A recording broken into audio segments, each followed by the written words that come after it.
भारत को क्या मैं कह सकती हूँ, या आपको लगता है कि कोरोना से भी डर नहीं लग रहा है? जबकि हम सब लोग, जितने भी लोग अकल शऊर रखते हैं, वो यही कह रहे हैं कि कोरोना एक वेकअप कॉल है बहुत से लोगों के लिए। अभी भी हम देखते हैं कि ऐसी मजाका की हरकतें कर रहे हैं जिस पे बाकी इतनी वो फनी सी बातें कर जाते हैं कि जी ये पाकिस्तान से आ रहा है कोरोना, ये जो कोरोना है ये मुसलमान फैला रहे हैं, और कोई और नहीं कहता। उनके बड़े बड़े एंकर्स जो टीवी पे बैठ के लोगों की बाकायदा राय कायम कर रहे होते हैं, उनके बड़े बड़े सियासतदान जलसों में खिताब करते हुए इस तरह की बातें कर जाते हैं। कैसे देखते हैं आप उनकी ये दिमागी या नफ्सियाती हालत को?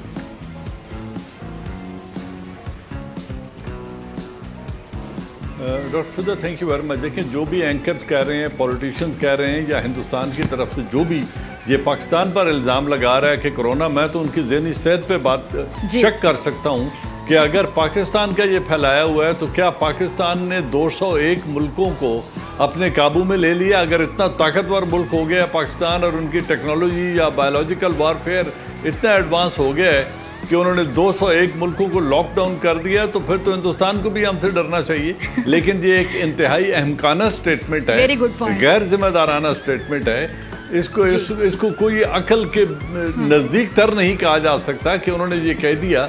लेकिन चूंकि इंडिया में इस वक्त और अल्हम्दुलिल्लाह पाकिस्तान में नुकसान इतना नहीं हो रहा कोरोना से, तो उनको बाकी जो दुनिया इस वक्त इसकी गिरफ्त में है, जो परमानेंट 5 इसकी गिरफ्त में है, वो उस वैक्यूम से फ़ायदा उठाते हुए वो पाकिस्तान के खिलाफ अपना एक नैरेटिव है जो वो दोहराना चाहते हैं। और इसके पीछे भी एक ज़हनियत है और एक वजह भी है। ज़हनी जी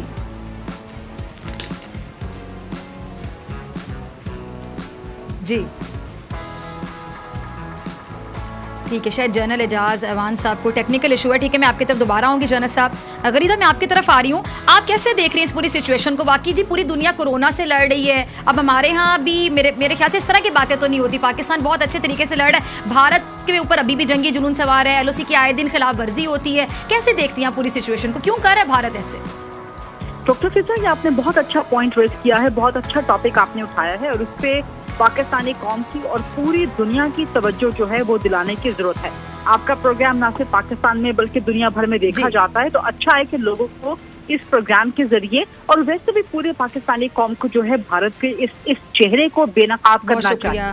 कोई नई बात नहीं है। जिस तरह से कश्मीर में पिछले 1 साल से, खासतौर पर 5 अगस्त 2019 के बाद से जिस तरह से कश्मीर में जबरदस्ती, जुल्म के साथ, जबर के साथ, गैर आईनी, गैर कानूनी, गैर पार्लिमानी और गैर इंसानी तरीके से कश्मीर की हैसियत तब्दील करने की, मकबूजा कश्मीर की हैसियत तब्दील करने की भारत ने कोशिश की है, और उसके बाद जिस तरह से भारत के चेहरे से नकाब उठा है, जिस तरह से दुनिया भर के बड़े बड़े जरीबे जो हैं, जो बड़े बड़े क्रेडिबल पब्लिकेशंस हैं, जो क्रेडिबल मीडिया ऑर्गेनाइजेशंस हैं, जो क्रेडिबल लोग हैं दुनिया भर के दानिश्वर, और दुनिया भर की हुकूमतें जिस तरह से भारत पर जो है लान तान कर रही हैं, भारत पे तनकीद जो हो रही है, मुझे तो हैरानी होती है कि उसके बावजूद इतनी हठधर्मी कि इस वक्त पूरी दुनिया एक अनप्रेसिडेंटेड क्राइसिस का शिकार है और भारत को अपने इमेज की कोई परवाह नहीं।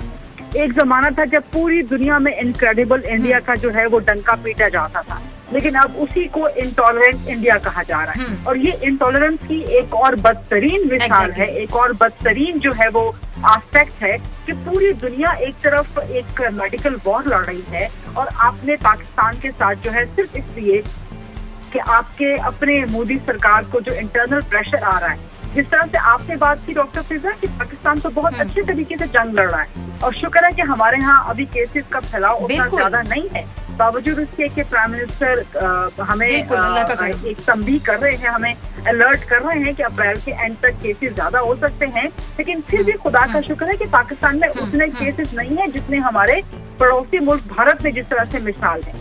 और पाकिस्तान तो बहुत अच्छे तरीके से महदूद वसाइल हैं उसमें बहुत अच्छे तरीके से कोरोना के खिलाफ लड़ रहा है, लेकिन भारत देखे कि वहाँ की मोदी सरकार क्या अच्छा गरीदा, ज्यादा हैरत इस बात पर होती है कि ऐसी सिचुएशन में भी कि तमाम लोगों को सिर्फ ये फिक्र है कि कोरोना को कैसे कंट्रोल किया जाए, अपने मुल्क में फैलने के लिए कैसे इसको रोका जाए, कैसे हम अपनी जो मेडिकल फैसिलिटीज है, इक्विपमेंट्स उनको पूरा करें। ऐसी सिचुएशन में भी नरेंद्र मोदी के सर पे जंगी जुनून सवार है, मतलब ऐसी सिचुएशन में भी ये मुझे उसकी मेंटालिटी समझ नहीं आ रही। आपको समझ आ रही, प्लीज समझाने की कोशिश करें। ये सवाल मुझसे है डॉक्टर फिजा? जी गरीदा, आपसे है, फिर मैं रमेश कुमार साहब आपकी तरफ आती हूँ। मैंने चंद दिन पहले भी एक जगह कहा था कि यूनाइटेड नेशंस ने, यूएन सेक्रेटरी जनरल ने चंद दिन पहले एक अपील की थी कि दुनिया भर में जहाँ जहाँ जंगें हो रही हैं वहाँ सीज फायर किया जाए, वहाँ जंग बंदी की जाए, क्योंकि इस वक्त एक बहुत खौफनाक सूरत हाल है। तो एक तरफ यूएन पूरी दुनिया से अपील कर रहा है कि आप सीज फायर करें, जंग बंदी करें, और दूसरी तरफ भारत ये हरकतें कर रहा है लाइन ऑफ कंट्रोल पे कि जंग बंदी की सीज फायर की खिलाफ वर्जियां कर रहा है। और पाकिस्तान में जो मासूम जाने हैं, जो मासूम निहत्ते शहरी हैं, कोई दिन नहीं गुजर रहा पिछले 3-4 दिन से कि जब भारत की जारहियत की वजह से पाकिस्तानी साइड के जो लोग हैं वो जख्मी ना हो रहे हैं। शहीद, अल्लाह का शुक्र है कि फिलहाल तो कोई कैजुअलिटी नहीं है, लेकिन इससे पहले जितनी भी लाइन ऑफ कंट्रोल पे खिलाफ वर्जियां की है भारत ने, उसमें पाकिस्तानी शहीद भी हुए। तो अभी इस कदर एक बहरानी सूरत हाल है, इतनी खौफनाक सूरत हाल है, और भारत जो है खासतौर पर मोदी सरकार, वो अपने जंगी जुनून से बाज नहीं आ रही है, वो अपने गैर इंसानी सलूक से, गैर इंसानी कार्रवाइयों से बाज नहीं आ रही। तो मैं तो बार बार कह रही हूँ कि पाकिस्तान को यूनाइटेड नेशन की यहाँ पे तवज्जो जो है वो मबजूल करवानी चाहिए। पाकिस्तान को यूएन को लिखना चाहिए कि एक तरफ यूएन के सेक्रेटरी जनरल पूरी दुनिया से अपील कर रहे हैं कि सीज फायर किया जाए जहाँ जहाँ पे जंगें हो रही हैं, जहाँ जहाँ जंगी सूरत हाल है, और भारत की ये आप करतूत देखें, भारत की हरकतें देखें कि वो इतने, और साउथ एशिया में दुनिया का एक बहुत बड़ा पोर्शन ऑफ द पॉपुलेशन यहाँ पे रहता है। यहाँ पे भारत की अरबों की आबादी है, पाकिस्तान 5वीं बड़ी आबादी वाला मुल्क है। तो इतनी बड़ी पॉपुलेशन जो कि पहले ही एक मेडिकल बहरान की सूरत हाल का शिकार है, उसको आप एक जंगी सूरत हाल में भी धकेल रहे हैं। तो ये तो पूरी दुनिया के अमन को भारत जो है वो दाव पे लगा रहा है, पूरी दुनिया के अमन को खतरे में डाल रहा है। तो दाव पे लगाने की कोशिश करें, बिल्कुल। और आतंकवादी पाकिस्तान को कहते हैं, खुद देख लीजिए इनकी मेंटालिटी, इनकी सोच जो कि इनके रवैयों में बाकायदा नजर आ रही है। रमेश कुमार साहब आपकी तरफ आना चाहूंगे। गरीदा ने बहुत अच्छा पॉइंट रेज किया कि पाकिस्तान को अब लिखना चाहिए, लिख के भेजना चाहिए। आप कैसे देखते हैं सिचुएशन को? और बहुत से लोग अक्सर ये कहते हैं, इमरान खान साहब ने नो डाउट के बहुत अच्छे तरीके से रिप्रेजेंट किया, कश्मीर के मामले पर बात की, भारत को दो टोक जवाब अगर मैं कहूँ दिया, लेकिन बहुत से लोग अभी भी कहते हैं कि हुकूमत कि अभी भी कुछ गलतियां हैं, हुकूमत अभी भी बहुत सी जगहों पे नरमी बरत रही है, ऐसे कर देना चाहिए, वैसे कर देना चाहिए। क्या कहते हैं आप पूरी सिचुएशन पे? क्या कर सकते हैं हमें क्या करना चाहिए? देखिए, मैं समझता हूँ इंटरनली बहुत सारी बातें होंगी, मगर एक्सटर्नली अगर देखा जाए तो पाकिस्तान के अंदर जो फॉरेन पॉलिसी जो इस हुकूमत की बेहतर है, ऐसे मैंने अपनी 18-19 साल में पहले ऐसी नहीं देखी है। रही बात भारत की, 2 दिन से ये जो LOC के ऊपर जो चीज़ें हो रही है उनकी मजम्मत करते हैं, और मैं गरीदा की बात से एग्री हूँ कि ये यूएन को लिखना चाहिए कि ये वक्त जहाँ पे इंसान से सोशल डिस्टेंस कराए, और वहाँ पे ऐसे मौके के ऊपर एक दूसरे मुल्क को यूनिटी दिखानी चाहिए आपस में। मगर इस वक्त भी जहाँ पे जो है वो खुदा का एक पहले ही जो है वो एक आया हुआ है कि भाई आप लोग जिस किस्म का एक दूसरे के साथ जुल्म, हर मुल्क के अंदर जुल्म जो होता है, इस वजह से आज खुदा के घर बंद है, मंदिर बंद, मस्जिदें बंद, चर्चेस बंद। क्यों?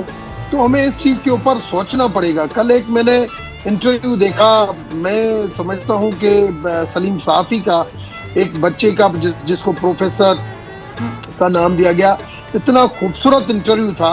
मैं समझता हूँ हमें कम से कम अपने अमालों को, अपने इनको प्रायश्चित करना चाहिए, अपने गुनाहों को माफ कराना चाहिए, आगे एक नई समझ के साथ आगे बढ़ना चाहिए, और लोगों को अपने जीने का हक देना चाहिए। कश्मीर के लोग जैसे जीना चाहते हैं वैसे उनको हक मैं भी आगे बढ़ती हूँ, क्योंकि अच्छा आपके तो दोबारा आना चाहूंगी, बल्कि मैं आपसे सवाल नहीं पूछूंगी, आप अपनी गुफ्तगू वहीं से कंटिन्यू कीजिए। आप कुछ कह रहे थे जी। फिजा, मैं ये कह रहा था कि एक पॉइंट ये है कि सेक्रेटरी जनरल यूनाइटेड नेशन ने तमाम ममालिक से अपील की है हॉस्टिलिटीज को सीज करने की, ताकि लोग कोरोना से फाइट कर सकें। दूसरा, उन्होंने ये भी डिमांड किया था इंडियन गवर्नमेंट से कि जो कश्मीर के अंदर लॉकडाउन उन्होंने किया हुआ है उसको ईज ऑफ करें, ताकि हेल्थ वर्कर्स लोगों तक पहुंच सकें, लोग हॉस्पिटल तक आ सकें और सोशल मीडिया के जरिए उनके हालात का इल्म हो सके। तो इस प्रेशर की वजह से इसको वार्ड ऑफ करने के लिए एक नॉन प्रोफेशनल, गैर जिम्मेदाराना रवैया हिंदुस्तान ने अपना लिया है, और उन्होंने पाकिस्तान के खिलाफ सीज फायर वायलेशन शुरू कर दिए हैं। वो दुनिया को ये बावर कराना चाह रहे हैं कि पाकिस्तान से इंटरफेरेंस हो रही है। मैं समझता हूँ कि वहाँ चंद नॉन प्रोफेशनल और बेलगाम फील्ड कमांडर ऐसे मौजूद हैं हिंदुस्तान में, ट्रिगर हैप्पी रास्कल्स हैं, जो गैर जिम्मेदारी का मुजाहरा करते हुए पाकिस्तान की तरफ बमबारी उन्होंने शुरू कर दी है। तो इसका तरीका ये है, एक तो यूनाइटेड नेशन को पावर कराना है, उससे बढ़ के जो हमारे डायरेक्टर जनरल मिलिट्री ऑपरेशन है इंडिया और पाकिस्तान के, इनका हॉटलाइन में आपस में राब्ता होता है, उनको आगाह किया जाए। अगर जरूरी हो तो आर्मी चीफ, इंडियन चीफ को कॉल करके एक दफा खबरदार कर दें कि अगर आपने ये चीज ना की तो हम आपको एक भरपूर और बेफिटिंग रिप्लाई देंगे। और फिर तमाम तर आर्टिलरी के वसाइल जो हमारे लॉन्ग रेंज और मीडियम और लॉन्ग रेंज गनें होती हैं और हैवी गन्स होती हैं, उनसे मिलिट्री पोजीशंस को पाउंड करें ताकि उनको पता चले कि उन्होंने एक गैर जिम्मेदाराना रवैया इख्तियार किया है। लेकिन इससे पहले एक दफा उनको वार्न कर दिया जाए। हो सकता है वो अपने फील्ड कमांडर्स और जो ट्रिगर हैवी लोग वहां पे बैठे हैं उनको लगाम देने में हिंदुस्तान कामयाब हो जाए। और अगर ऐसा नहीं होता तो उसका भरपूर मिलिट्री आपने बहुत अच्छी बात की जाज़ेवान साहब, देना चाहिए ताकि वहां से उनकी भी ठीक है कि आवान साहब ने बड़ी अच्छी बात की वार्निंग से रिलेटेड। और मैं यहाँ पे ऐड करना चाहूंगी, मुझे ब्रेक पे जाना है, ब्रेक से वापसी पे फिर तीनों मेहमानों को दोबारा शामिल है गुफ्तगू करती हूँ कि वार्निंग तो कुदरत ने दे दी नरेंद्र मोदी को, भारतीय सेना को, जो आरएसएस की सोच रख के भारत इस टाइम पे चल रहा है और खुद को कहता है सेक्युलर इंडिया। सेक्युलर को ना जरा डिक्शनरी में देखें, गूगल करें, इसका मतलब पढ़ें कि सेक्युलर का मतलब क्या होता है और वहां पे कौन हिंदुओं के अलावा खुश है। आप देख ले, हिंदुत्व मेंटालिटी है, बल्कि सॉरी टू से हिंदुओं में भी जो उनके मुताबिक निचली जात पात के लोग हैं वो भी वहां पे सफर कर रहे हैं। मुसलमानों की सिचुएशन आपके सामने है, सिख वहां पे रो रहे हैं, क्रिश्चियन वहां पे परेशान है। वहां पे कौन है जिसको 5 उंगलियां घी में, सिर्फ हिंदुत्व सोच वाले, वो भी बड़ी जात पात के हिंदू, छोटी जात पात के हिंदू नहीं।